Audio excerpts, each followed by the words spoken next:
오늘 이 시간 출애굽기 11장의 말씀으로 변화의 바람이 불다라는 제목으로 함께 말씀을 나누길 원합니다. 지난 9월에 저희 집 둘째 아들의 생일이 있었습니다. 이제 아이가 조금 크고 나니까 이제 생일 선물을 자기가 직접 고르기를 시작을 하더라고요. 저도 모르게 핸드폰을 가지고 쿠팡을 열심히 검색해서 장난감을 사달라고 졸랐습니다. 근데 이미 많은 장난감을 갖고 있어서 제가 장난감을 안 사주려고 그랬어요. 그러다가 아내와도 신랑이도 버리고 저희 아들과 또 신랑이를 버리다가 그래 그렇게 원하는데 사줘야지 하고 이렇게 사주려고 구입을 했습니다. 그런데 배송 날짜가 지나도 장난감이 도착하지를 않습니다. 그때부터 이 아이가 심히 초조해지기를 시작을 합니다. 아침 저녁으로 장난감의 배송 여부를 확인합니다. 아빠 문자 왔어? 택배 아저씨 언제 와? 빨리 인터넷 확인해봐. 저를 괴롭히기를 시작합니다. 그때가 추석 연휴 전이었습니다. 분명히 구입할 당시에는 추석 전에 도착한다라고 이야기를 했었습니다. 근데 연휴 기간이다 보니까 약속된 날짜보다 늦게 배송될 수밖에 없었던 겁니다. 결국 아이는 추석이 끝나고 나서 자신의 생일이 지나고 나서야 이 장난감을 받을 수가 있었습니다. 그러나 그 기간 동안에 저는 엄청난 시달림에 휩쓸렸습니다.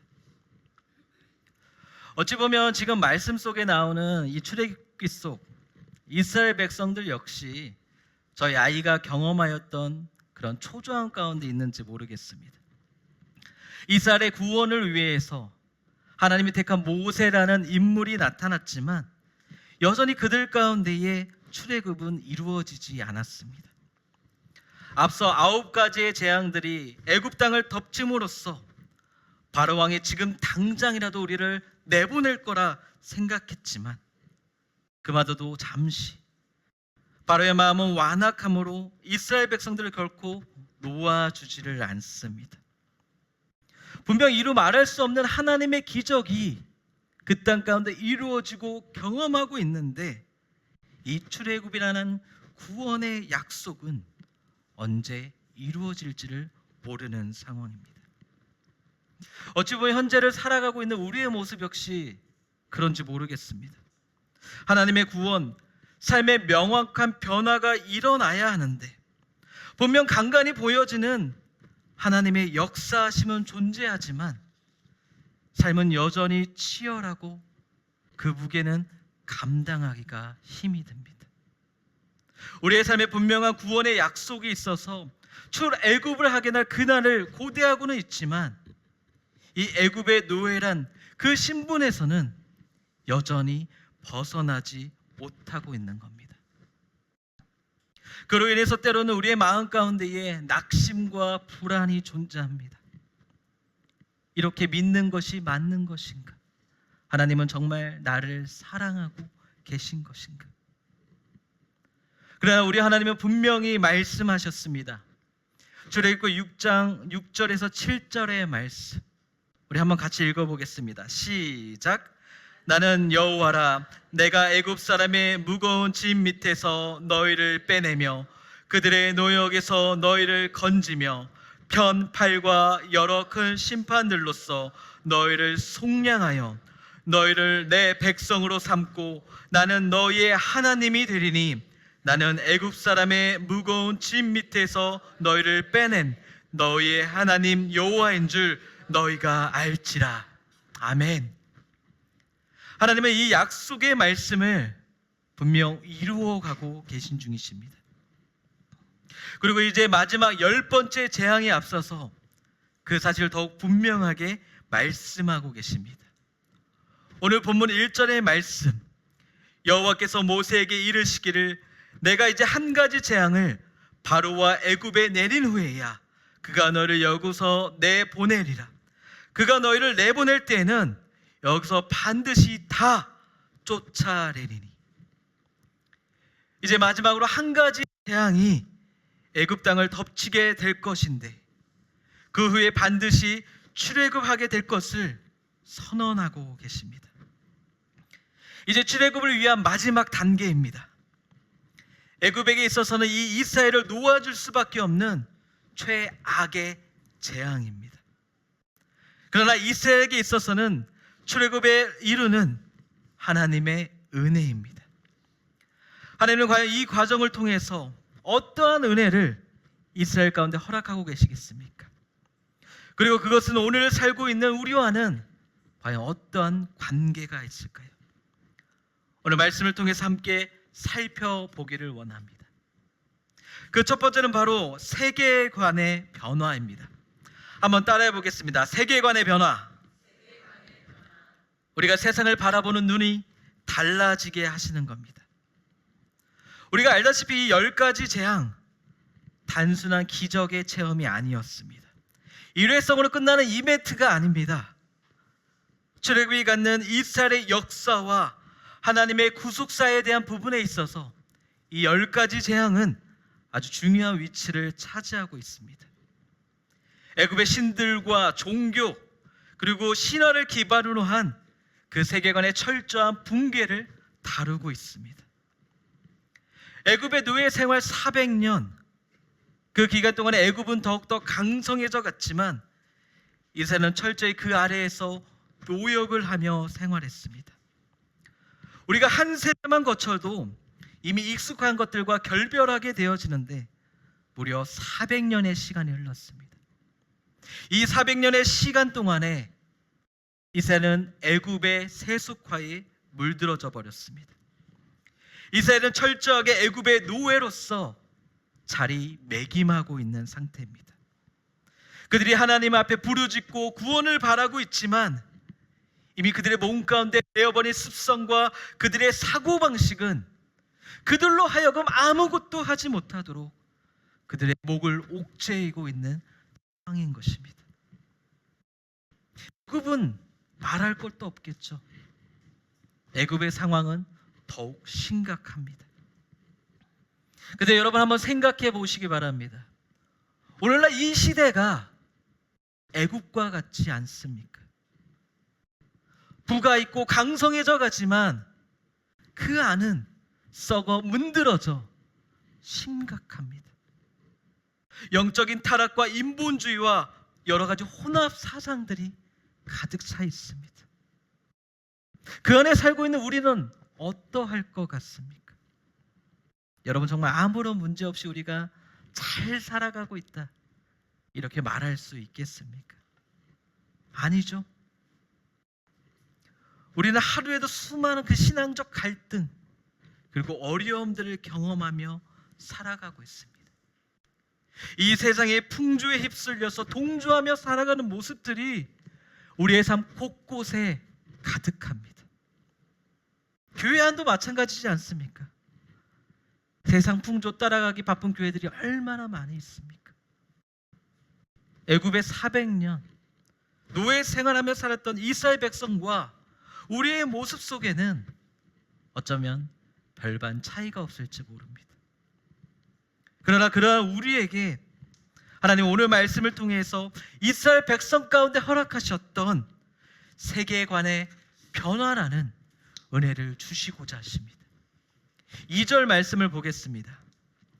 백성에게 말하여 사람들에게 각기 이웃들에게 은금 패물을 구하게 하라 하시더니.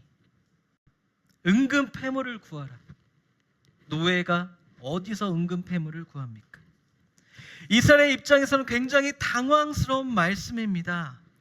과연 누구에게서 어떠한 이웃에게서 패물을 구하라는 말씀입니까? 바로 애굽이었습니다. 근데 여러분 이게 말이 되는 상황입니까? 앞서 10장의 말씀을 살펴보면 이스라엘 입장에서는 이거는 결코 가당치가 않은 일이었습니다. 현재 바로의 마음이 완악해져서 이스라엘을 보내기를 기뻐하지 않고 있습니다. 모세에게는 2번 다시 그 얼굴을 내게 보이지 말라. 내 눈에 띄면 넌 죽는다.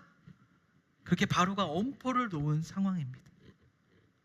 그런데 거기에 대고 애굽을 향해서 재물을 구하는 게 과연 가능한 일이겠습니까? 아니요. 현실적이지 못합니다. 말도 안 되는 일입니다. 출애굽합에 있어서 이 일은 방해가 되는 일입니다. 근데 여러분, 이게 바로 우리가 이 세상을 바라보는 실질적인 눈 아니겠습니까? 상황을 봅니다. 현실을 바라봅니다. 그 안에서 과연 무엇이 이득이고 어떻게 해야 할지 수많은 계산, 판단을 우리는 내립니다. 근데 여러분, 이 눈을 하나님께서 어떻게 바꾸어 가고 계십니까? 3절 말씀을 보니까 이렇게 말씀을 합니다. 여호와께서 그 백성으로 애굽 사람의 은혜를 받게 하셨고, 또 그 사람 모세는 애굽 땅에 있는 바로의 신하와 백성의 눈에 아주 위대하게 보였더라. 애굽 사람의 은혜를 받게 했다. 바로의 신하와 백성의 눈에 위대하게, 그것도 아주 위대하게 보이게 하셨다. 여러분, 이거 상식적으로 말이 되지 않는 일입니다. 이스라엘은 애굽으로 인해서 엄청난 고난을 당해왔으며 모세가 등장 이후에는 어떠했습니까? 그 노역은 더욱 무거워져 수고롭게 되었다, 성경은 말하고 있습니다. 그리고 계속해서 바로의 마음은 완악해져만 가고 있고 그 신하들의 마음 역시 똑같아졌다 기록하고 있습니다. 애굽 사람들의 마음은 어떠했을 것 같습니까? 바로의 마음을 쫓아가지 않았겠습니까? 이스라엘을 바라보는 그들의 눈은 은혜가 아니라 완악함이었고 위대함이 아니라 비천함이었습니다. 그런데 여러분, 그들의 가운데에 균열이 생겨나기를 시작합니다. 변화의 바람이 일어나기를 시작합니다. 애굽 땅에 계속해서 내려진 재앙들을 통해서 세상을 바라보던 그들의 눈이 달라지기 시작한 겁니다. 특별히 여기서 쓰인 위대하다는 말, 히브리어로 가돌이라 표현합니다.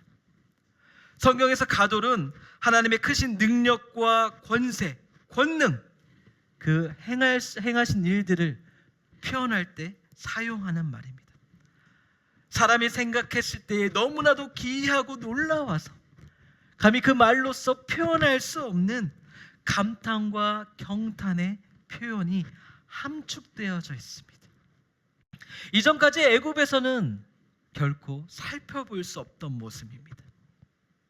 이들이 하나님을 인정하고 하나님의 백성된 이스라엘을 인정하기를 시작하는 겁니다.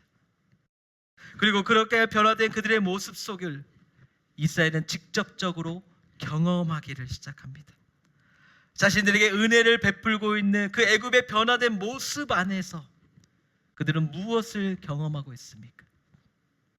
바로 이 땅의 주관자가 되시며 모든 역사를 이루고 가고 계신 그 하나님을 다시금 발견하기를 시작하는 겁니다. 오늘 우리 역시 오늘의 말씀 가운데서 그 하나님을 발견하기를 소망합니다. 그 하나님을 경험하기를 원합니다. 이 세상이 그냥 흘러 들어가는 것이 아니라 이 세상의 뒤편에는 하나님이 역사하셔서 그 하나님의 크신 일들로서 그 위대한 일을 이루어 가고 계심을 바라보았으면 좋겠습니다. 그래야 이 세상 가운데 우리의 세계관이 이 세상의 상식과 기준, 교육 안에서 국한되어지는 것이 아니라 그 이면에서 큰 일을 이루어 가고 계신 가돌, 위대하신 하나님이 계시다는 그 사실을 믿어 의심치 않게 되기를 예수님의 이름으로 축복합니다. 둘째로, 하나님은 정체성의 변화를 이루어 가고 계십니다. 두 번째 대절 한번 따라 읽겠습니다. 정체성의 변화, 세상과 구별되어지는 것입니다. 4절부터는 애굽에 내려질 마지막 재앙에 대해서 말씀하고 있습니다. 이 마지막 재앙을 통해서 하나님은 지금까지의 모든 것들을 마무리하시고 드디어 출애굽하게 될 것을 선언하십니다. 이 마지막 재앙은 무엇입니까? 5절 말씀. 애굽 땅에 있는 모든 처음 난 것은 왕의 아들 바로의 장자로부터 맷돌 뒤에 있는 몸종의 장자와 모든 가축의 처음 난 것까지 죽으리니. 모든 처음 난 것의 죽음, 장자의 죽음에 대해서 이야기하고 있습니다. 이로 인해서 이제 애굽 땅에는 전무후무한 큰 부르짖음이 일어나게 될 것이라 말씀합니다. 앞서 내려졌던 제왕들과는 차원이 다릅니다. 하나님이 직접적으로 개입하셔서 그 생명을 취하는 아주 끔찍하고도 무서운 재앙입니다. 그러나 정작 중요한 것은 이 재앙이 가진 무서움은 아니었습니다.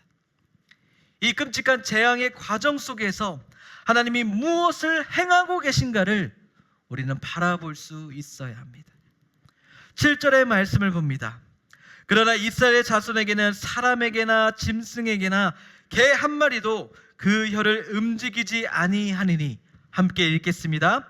여호와께서 애굽 사람과 이스라엘 사이를 구별하는 줄을 너희가 알리라 하셨나니. 하나님께서요, 애굽 사람과 이스라엘 사이를 구별하신다입니다. 하나님이 이 마지막 재앙을 통해서 보여주시고자 하는 바가 바로 이것입니다. 하나님의 백성 이스라엘을 따로 세우는 것, 세상과 구별시키면서 하나님의 백성이라는 정체성의 변화를 허락하는 겁니다. 400년의 억압 속에서 애굽과 이스라엘 관계가 어떠하였는가를 생각해 보십시오. 그들의 관계는 철저한 상하 관계였습니다.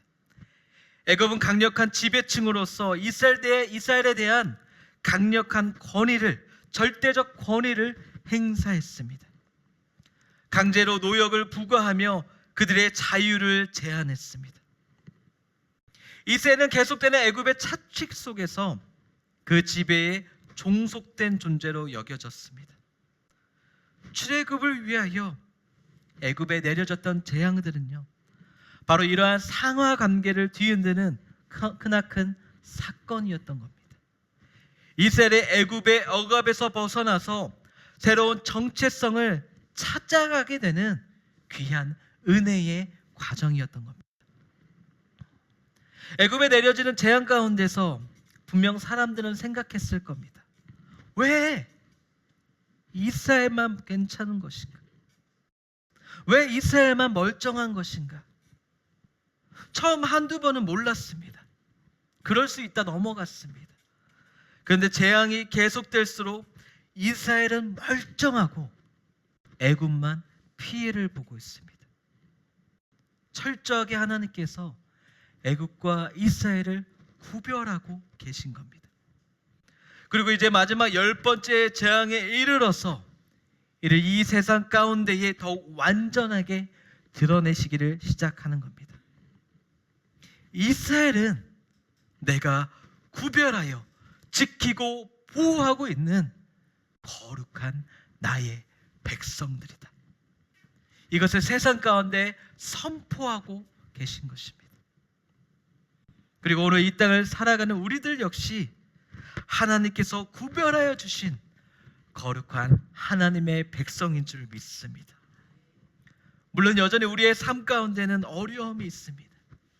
무거운 삶의 짐들이 존재하고 있습니다. 그러나 분명 하나님께서는 우리를 구별하여 지켜 보호하고 계십니다.